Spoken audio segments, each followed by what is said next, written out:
I have a title I can give to this section. I'm calling it A Half of a Cake and Cupid, because in 1956, I went to France as a church planner, but as a single bachelor person, trusting God for the future as far as marriage. A year later, there was a young lady by the name of Doris Schaefer, graduate of Wheaton College, undergrad and grad school, majoring in Greek and Bible. And I didn't say when she stepped off the boat train, I didn't say, oh, there she is. But I was part of the welcoming committee, and the ship had stopped at Le Havre, and then they got on a boat train and it came to Paris, and there was a welcoming committee of which I was a member. Now, Doris likes to say that she chose me out of the other bachelors that were there that day because I had more hair. And then she says, and he had more money than I, because the Bible Fellowship had put her support at $175 a month, and my support from my Baptist church in Western Pennsylvania was $200. So I had $25 more a month than she had. Well, that's not what really influenced the decision about our relationship. But God, in his foreknowledge and his supreme authority in things, had made it that I was stuck in Paris for a month because I was buying a car and I was trying to get it matriculated by the French government on the basis of my being a seminary student in southern France. And they weren't too happy about that, but it meant a 25% less cost on the automobile. So I was dealing with that and stuck in the Paris area when that boat train came into the Paris railroad station. And there I was with Doris. Well, being a gentleman and so on, I knew that she would need some help to redecorate her apartment, and I knew there was a paint job due, and so Ron Hoyle became involved in a relationship. Now, she had a roommate. There were two girls together, but early on I was more interested in Doris Schaefer than the other young lady. So we talked about Bethel Church in Allentown, Bible Fellowship Church. We talked about Mispa Grove. We talked about Victory Valley. We talked about how the denomination functioned, and I was very impressed because my home church had been an independent church, and I didn't really have that warmth that was being offered through the conference, the Bible Fellowship Church. Well, I left the Paris area around the end of October. She came in September 27th, and at one point in October, I was told there was a package for me at the post office. Well, never did I expect that I was going to be receiving a half of an American cake. So whether she brought it with her, whether her parents sent her a care package or what, but this young lady, I think maybe because I helped paint, sent the cake. And I thought, well, there's a very, very thoughtful person and very generous. So maybe we should pursue this new relationship. So there was some correspondence before Christmas, and at Christmas time, I came home to the Paris area. The fellow missionaries had worked it out that they were in need of a babysitter. And Doris was a good babysitter, and of course, she needed a driver. And I had my car by then. So that allowed us to spend more time discovering more about the Bible Fellowship Church and learning how kind and good they were to their missionaries. Well, from then on, when I went back to the seminary at Aix-en-Provence, correspondence was pretty regular. I still have all the correspondence, and all the sweet nothings started appearing. And I came back to the Paris area in early May with the intent of asking her hand in marriage. Opportunity came for Doris to babysit, and I was invited to come along. And it was in the living room of a missionary couple that I threw her my set of keys, and I said, would you like to share my life? All right, and I said, I love you, and that was the beginning of it. Well, we didn't see too much of each other in the summertime. I was helping in some evangelistic things, but we did set a wedding date on the 26th of September, a year after she had arrived, 2 years after I had arrived. And the only folks that were present were Doris's parents. Oh, we were married by the mayor of the city of Chateau. And I forgot that they always passed a cup for something for city costs. So Daddy put a couple dollars in. I don't know what the mayor did with the dollars, but that was it. And then we were married. Well, Mother and Daddy, of course, impressed me very much. And I always think their daughter, single, going to a foreign field, and they trusted her to believe God was in our relationship. And they had 8 days before the wedding to evaluate her choice, and could have said, Doris, we don't think this is a good idea.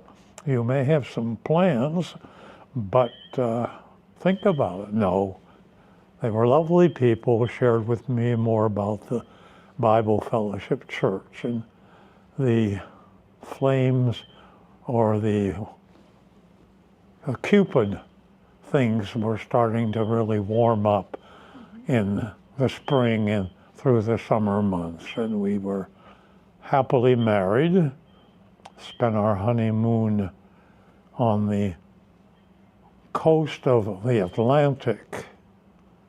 I lost my high school graduation ring, and I thought God was saying, well, Ron, it's time for a turnaround. Okay, and we settled in, and maybe I shouldn't say this, but in about 6 weeks, our first child was conceived. So that's the cake and the Cupid. His arrows were effective. Thank you. I love that. That's a great story. That's great. Now tell me again, what was Doris's parents' name? I forget. Cora and Paul Schaefer. Okay. and he was a delegate for many years Okay. from Bethel. Okay. And then what was Cora's maiden name? She was Cora Scherer. Okay. Her sister married Will Hefner. Ah, okay. Okay? Uh-huh. Yeah. So there's the Hefner line is in the Schaefer thing also. Okay. Yeah. Good. That's great. Oh, so that's really, so it's really through you marrying Doris. That's how you found out about That's how I BFC. found Really about the before. BFC. Though well, this is interesting in that when I was considering Greater Europe Mission, I had gone to Chicago for a board meeting, and Walter Frank was on the board, Okay. and we shared the train back from Chicago. I got off at Johnstown, he came on to Allentown, but I don't think we ever discussed anything about Doris Schaefer. I don't think her papers were even processed at that point. But I did get a taste of a BFC pastor through Walter Frank. Good. That's good. Mm-hmm. Let me see. I'm trying to think of the other questions I had for that section. So then when you came back for furlough for the first time, that's when you're first meeting all her BFC supporting churches. That was exactly correct. And it was a great time. She had all the relationships because she had taught at Bryan. She had been the staff at Victory Valley. And the conference, of course, kind of expected us to visit as many churches as possible. So I was always introduced as Doris Schaefer's husband. Okay? I didn't mind. I loved her, and I knew that she had deep roots in the Bible Fellowship Church. Fast forward, by 1978, when we were home on home furlough or home ministry assignment, I had taken the time to study the articles of faith and all the other literature that they wanted me to read. And the exam I passed, and I have the letter from the conference saying my credentials from the American Baptist Convention were being considered positively, and I was accepted officially into the BFC church pastoral role in October, maybe November, but it was in absentia because I was back in France by then. But the seriousness of the conference in processing their ordinations was very impressive for me. Good. And can you, I don't think I asked you this, but can you tell us a little bit about your work in France as a church planter, just generally what you and Doris did while you were there? Well, first of all, of course, Doris came to teach Greek and music at our bilingual English-French Bible Institute, which is a 3-year program. Of course, she had to step out of that and became a pastor's wife. Basically, she never knew that at that point that I would be involved, and I did not know that I was going to be involved in youth camp ministry for more than 15 years.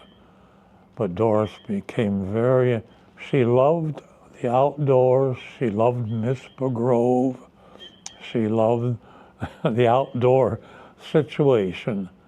So to have her husband involved in working with young people, 14 to 18 years old, unfortunately, the scholar became the cook, okay? And it was extremely primitive. which I don't have time to get into. But church planting, another thing about Doris Schaefer was in France, in order to be part of a staff for a government subsidized camp, you have to have a number of counselors trained by the government. I had done that. I had done my director's preparation for that. And Doris said, I don't see why I can't do that. So she was a mother of 2 children in her early 30s, romping around with 16 and 18-year-old young ladies, but she got that certificate which allowed me to put her name on the list of the staff at the camp for many years.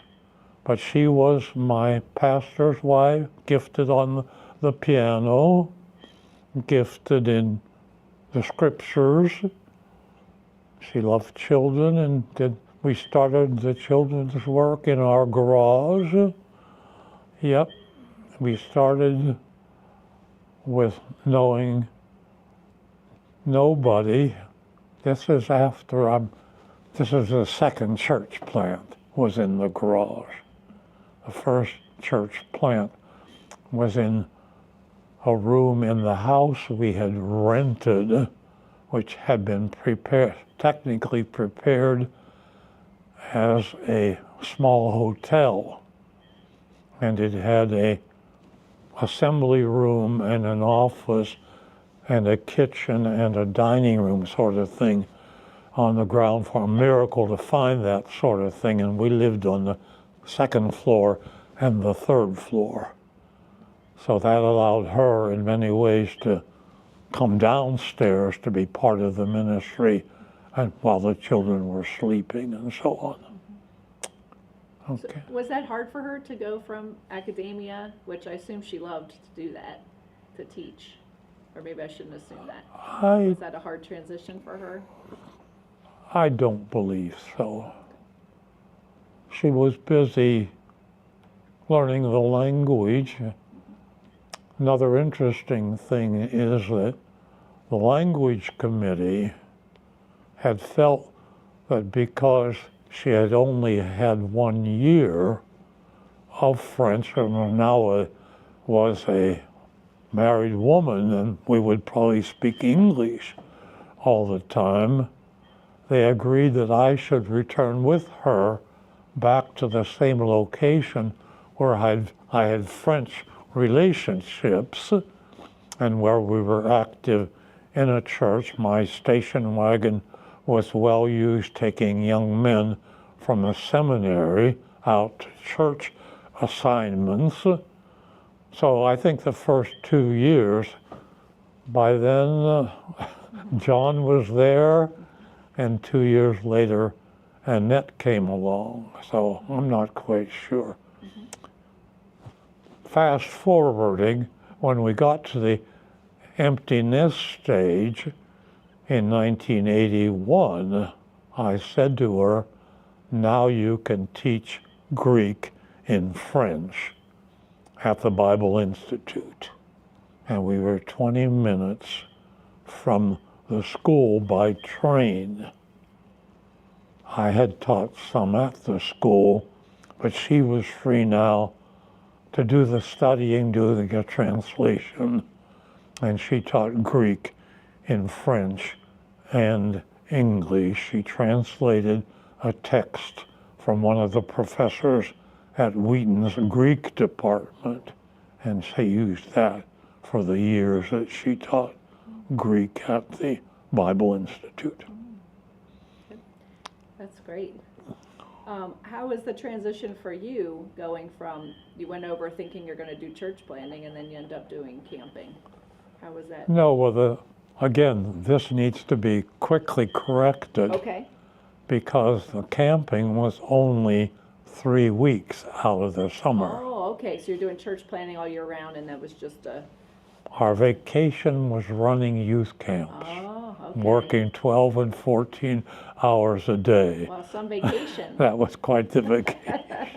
Okay. And we farmed the kids out to some other situation so we could give full time to the young people. But we always went back to Okay. the church planting. I see. I Mhm. see. Okay, I don't think I realized that. Evangelism on the public square, state fair, Bible stands, expositions in museums, stands at the public market, eventually concerts, very slow start. We did not have our first service until 3 years into the public ministry. And with 17 people, we bought an old movie theater and transformed it into a church. Paid for it in a period of years. Long story. Another section of my ministry. So was that discouraging at all, those 3 years before you had a church up and going? Shall I be honest? Yes, please. At the end of those years, those 3 years, we were questioning our calling seriously. We had to go back and look at our callings, look at what God had said His will was for our lives. And it kicked in that we were going to hang in there. Yep. Well, thanks for being honest about that. Yep. I think that's good for people to know, because there's probably missionaries who are experiencing that themselves, and they need to, not just missionaries, anyone Yep. in Yep. ministry. Yeah. All right, so how about your next thing that you prepared there? Let's see, I don't know where we left off. How did the BFC impact my ministry? Yes. Well, first of all, the support picture needs to be put before people that are watching the podcast. Because Doris is 175 and my 200 over a 40-year period expanded quite a bit. I won't give you any figures as such, but the Bible Fellowship Church, especially Cedar Crest, which was Doris's sending church, her home church, and her life had been Bethel, Allentown. They took on her support as the needs increased because of the dollar changing and inflation, the 3 children, and all these things. But I looked at my records I looked at 1996, 1997, when we retired after the 40 years. The Bible Fellowship Church was doing 50%. All right? A large amount of it was Cedar Crest, but Emmaus was in there, Zion's was in there, Nazareth was in there, and Graterford was in there. The story about Graterford I like to tell is the conference in 1961, when we were home on our first furlough, assigned me and John to be supported by the Graterford Church. Doris and Annette were being supported by Cedar Crest. Okay? So the relationship with Graterford deepened through the years, and we always gave them 1 month of our furlough to be at Graterford to keep the depths going I remember. down. Yep. I remember you guys doing, you and, I don't remember, when did Doris pass away? 2004. Oh, okay, so she was there. I remember you in particular leading our missions time during our VBS. Okay. I remember you leading songs, and I remember you, our Graterford church. Well, yeah. The Graterford church, I don't know how to explain Graterford church. They have always been a missionary-minded church. They've always been a caring church. And when we had special needs, they were there to help.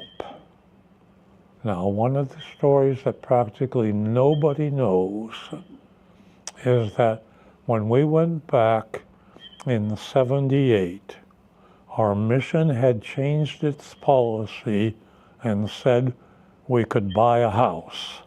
Up until then, we were renting year after year, $1,000 a month, and we had nothing to show for it. And I said to Doris, we've lived a life of faith, and we're going to have to continue to do that. John was in college, Annette was in college. I won't get into the miracles of their provision and so on. We asked a French bank, and they said, we won't do it, you don't earn enough. We asked an American bank, they said, we won't do it. The property is overseas, we won't do it. I had already signed papers to buy a certain house. I had put down the 20%. And I began seeking gifts from God's people in the way of loans. Loved ones, people from the BFC, but we only had half of what we needed, and this was every time we were paying rent to the owner. Every time I was waiting for him to say, it's time to complete this, he always had some reason why we shouldn't do it. Okay? This is November, December, January, and we don't have the money. All right? I wrote a letter. I won't name the pastor, but I wrote to Graterford and asked whether there were people in the church that would help us come up with the needed funds. It took them about 6 weeks to get back, but they came up with $25,000. Some of it from individuals in the church. I, to this day, do not know who those individuals were. I know how much the church put in and how much individuals put in. They got their 6% interest. I was the bank, and they were getting what the CDs were paying. All the people in the BFC and my family and other friends who contributed to the purchase of the house all got their money within 10 years. We kept the belt tight. We really did, and put the three kids through college. Okay? Wow, what a story of God's provision. That was a story of God's provision when that phone rang at 2 o'clock in the morning, and the pastor said the Board of Elders has just voted that we will loan you $25,000. And interestingly, I had not thought about this, and they said, we will pay for the insurance if something went wrong. Okay? Oh, so that's another link with the BFC, not only the Graterford Church, but other individuals whom I won't name. There was a family, and this generation knows nothing about it, but the Paul Clymers in the Allentown church had a children's store, And every 4 years we came home, we went to their store and picked up clothing for a 4-year term overseas. And Kermit Gehman from Bethel and then Cedar Crest had a car dealership, and we would get an arrangement with him to have a furlough automobile. We did that 3 times. One other thing that I like to mention is that we were contacted by the Graterford Church twice to take some youth, take one girl at one point and a fellow at one point. We had the girl for 6 weeks. We had one of the guys for, I think, 3 weeks.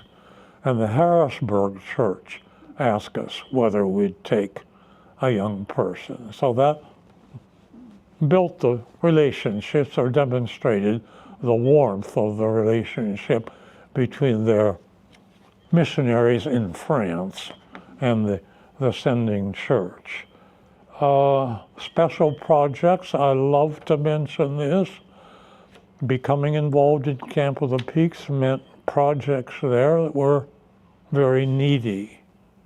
And we solicited funds graciously, gently, and some of the churches helped. But there's one that stands out. Doris and I decided we would organize a French dinner in the Cedar Crest Church, which was still small at the time. And Gerald Schlonecker from Emmaus was our buyer. We set up the menu.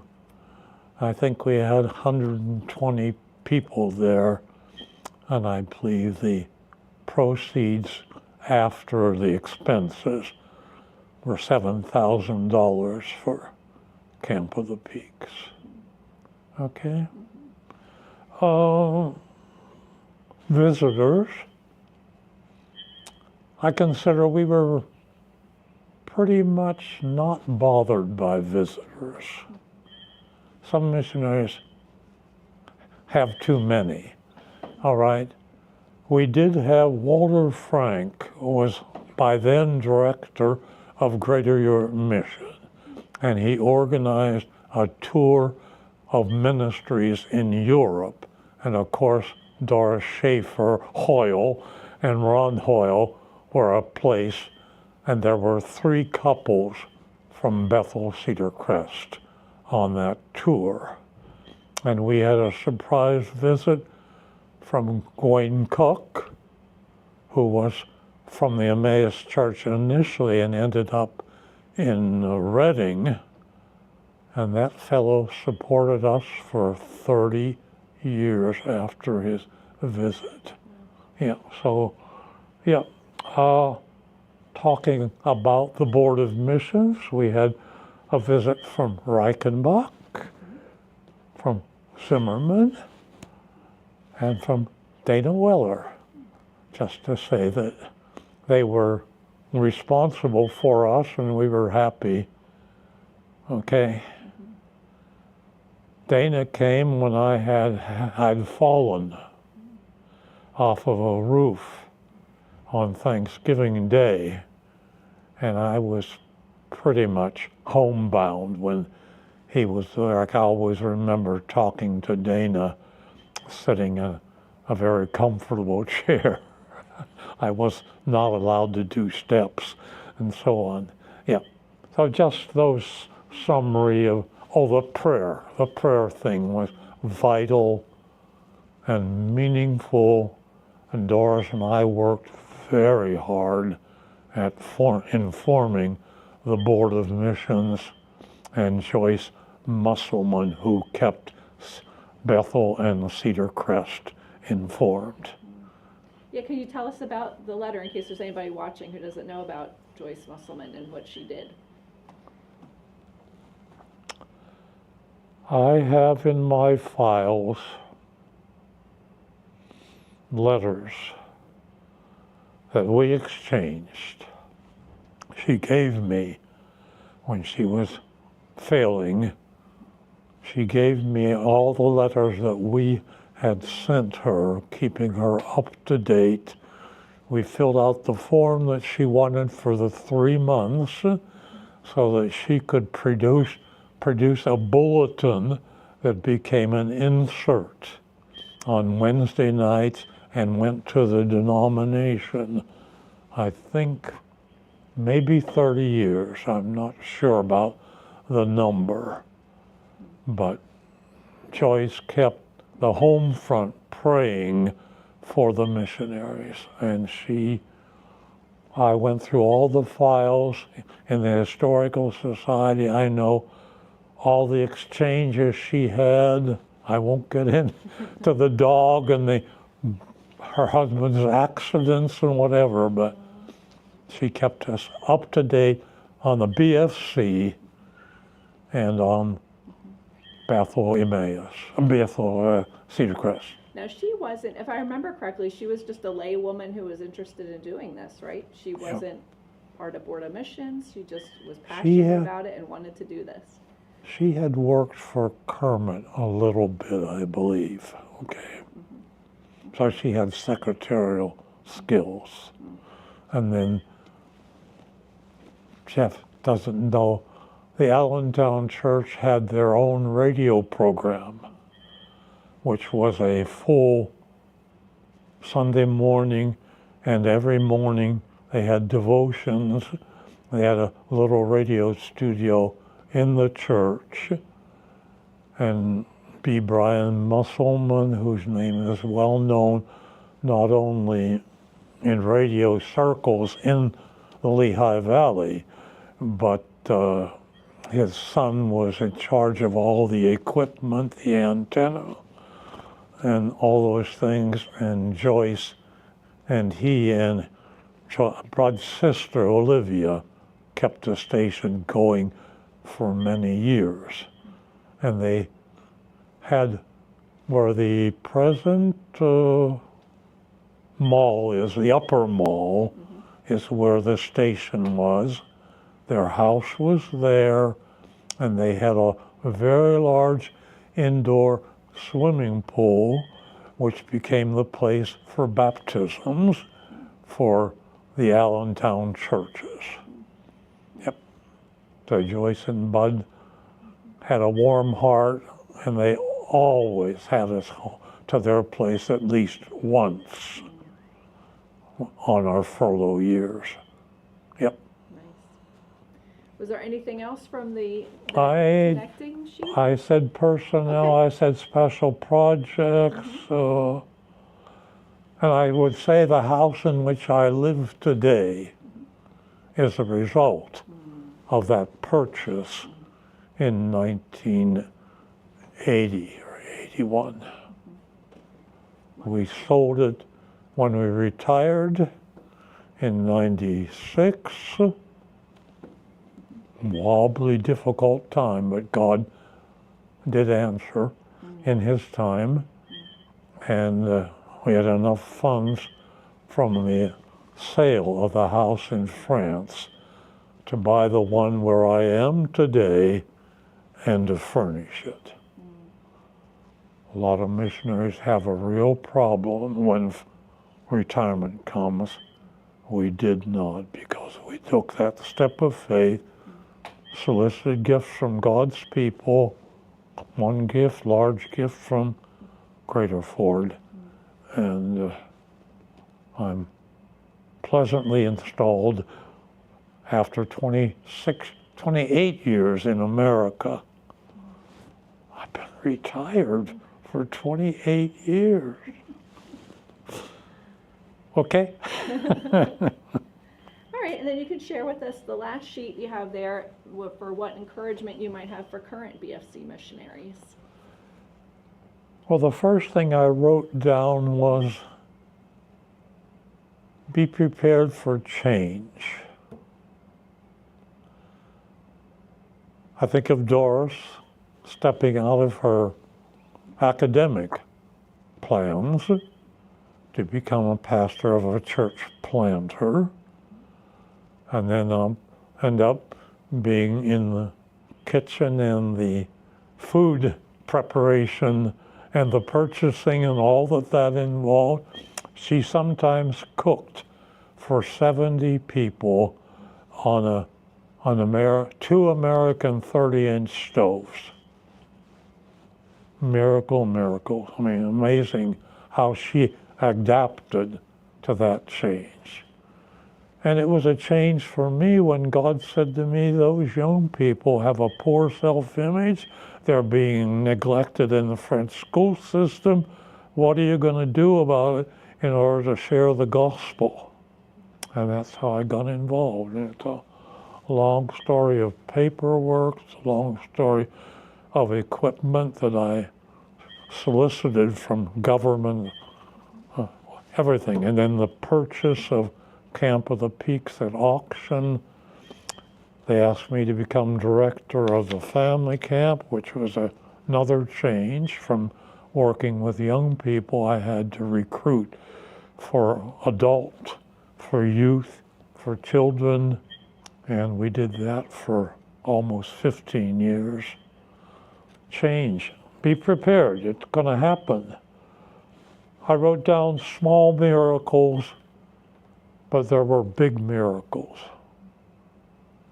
The biggest one was the house purchase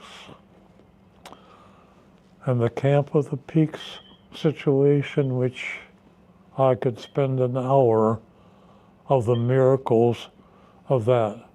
We bought 3 mountain farmhouses at auction, and we almost lost them at the auction. And the man who wanted them didn't show up for a re-auction. And we got the property for $5,000. And now there's a beautiful brand new building with a full-time staff, and that new building is worth probably $2 million. Bought by faith, paid for by faith, built by faith. Very few professionals. Yeah. Amazing story. Learning to wait for answered prayer. Be prepared to wait for answered prayer. Never did I think when I signed papers to purchase the house that God would make us wait. And I can tell you there were agonizing prayers when each month rolled by and the funds weren't there. So when I got the phone call from Graterford, the answer was there, and it was a big one. God's sovereignty. Believe in God's sovereignty, hang on to God's sovereignty. I just spent at least an hour and a half reading a missionary magazine called Mission Frontiers, and the whole issue is about MKs. Extremely interesting. About the struggles, the walkaways. It's a very interesting document. But I have 3 children who went to the French schools, who had communist teachers, who fortunately were academically strong enough to handle the situation. One son graduated from Drexel, another graduated from Temple, and my daughter graduated from Messiah, was in Christian ed leadership for more than 30 years. Married Christian girls, and I have 3 wonderful families And they were MKs who had a tough time in the educational system. Okay? And they only came to be at Dad's camp when they were 14. Okay? Our priority was French, even though our children knew the language. The rule was you had to be 14. And they came at 14. There you go. Well, that was great. Do you have any other, was there anything else? I think you covered a lot of things. Was there I anything think else I that covered a lot for you. You did. It was wonderful. A lot of good memories in there, but also some encouragement too. So I appreciate that. Do you have any thoughts, Jeff? Still processing. Okay. Nothing strikes me. Okay. Did I smile enough? Very good. Because I'm not usually a smiler, so I don't know. Well, I was afraid of the camera, but I forgot it was there. Good. Yeah. Good. Yeah. That's good. Yeah. Yeah, that sounds good. I think there's, Yeah. that's it, unless you had anything else Even- to share, but. The loss of Doris is, it's just a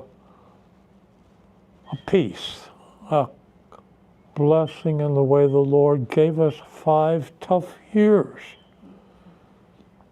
But he took her the last 2 weeks gently. And she said, I want a closed coffin. I'm not there, I'm with Jesus. So, on her coffin at Cedar Crest Church, it said, with Jesus, since February 13th. Okay? And that's what I want when I'm gone, a closed casket. I ain't there, and I don't want nobody to come back to the cemetery very often, because I am not there. My body is with the Lord. My spirit is with the Lord, and someday I'm going to speak French in heaven, in that section reserved for the French. Okay? But we're going to sing some of those old Mennonite Brethren in Christ hymns. There won't be any at my funeral like some of the other guys have had, but yeah. I love music. I love the BFC musicology, and whatever. Yep. Good. Well, thank you, Ron. Thanks for spending time with us today. Okay, and it was only an hour. Yeah, that was only an hour. Yeah. That's good. Where's the Goûter? I don't know what that is. Goûter is the afternoon tea, like the English have. In France, the kids are in school, but they need a goûter because supper's only going to be about 7 or 8. So we always had a snack. What would you have? And at Camp of the Peaks, our program always included a goûter. So Okay. what would you eat for a goûter? How about a eclair filled with cream, okay, as an afternoon snack, and probably a sweet juice drink. Of course, France breakfast is only hot chocolate or coffee in a big bowl. So there was no preparation for breakfast, except in the early years we had to boil the milk because it was cow's milk. It was not. Okay, my dear wife stood over that thing I think we only lost it twice. Yeah. Was that to pasteurize it? Okay, Kill the bugs. yeah, Yeah. wow.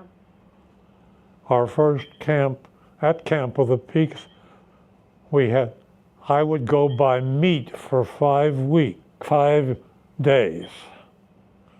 And Doris would use the hamburger to make a meatloaf or something like that. And she would do something else with a meat that was fragile. There was a spring coming right out of the hillside, maybe 50 yards from the kitchen. And we had a large container like that in which she would put the meat. And we had foxes in the area, so we had to put a big lid on and put rocks on it. So she would go back the third day and get something that she needed, and the fourth day. We had no delivery. I used to go to Grenoble, which was a 45-minute drive, to get all the produce and vegetables and fruit, yogurt, fragile things. In later years, Doris had to be up around 7:30 to meet with somebody who was coming and wanted to know what she would need for a week, because by then there was refrigeration and so on. Wow. Yep. Those were very pioneer days. Wow. Makes me thankful for my kitchen. You do not know that the farmhouse, which was built in 1790, had a vaulted basement. And that was where the first kitchen was, in one of the rooms that was vaulted. Next door was the master bedroom with meat hooks hanging from the ceiling, where the farmers cured their meat over the months. And that's where Doris and I slept. We had one light bulb and no water. Okay. First year we went to the public fountain for everything. Dishwashing, cooking, washing our bodies, and so on, until we got sanitation. The third room in the basement was the stable, vaulted. That building, Jeff, was 30 by 30, 900 square feet. Okay? Now that stable was 30 this way and about 15 this way. The previous owners had died in a psychiatric hospital. That's why we dealt with the government at the auction, all right?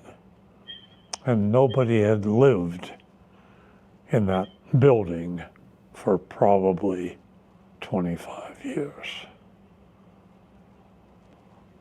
The goodies from the Mules had been left there for 25 years. And they were dry as a bone. We just cut them into chunks and took them outside and gave them to, we even drove to another Christian camp that they could have our manure for their flower beds. Yeah. Guess what we found under the manure? A drain. The animals had their area where the food came down from the barn, and their rear ends were hanging over a drain. And the farmers kept it clean by going to a water supply and flushing it out. But we had a lot of manure to get rid of. Wow. Wow. We built our own first refrigeration unit in a vaulted area, and it was second-hand or third-hand from a Christian organization in southern France, Marseille. And we had a young man, chick was 65, I think, when he came. He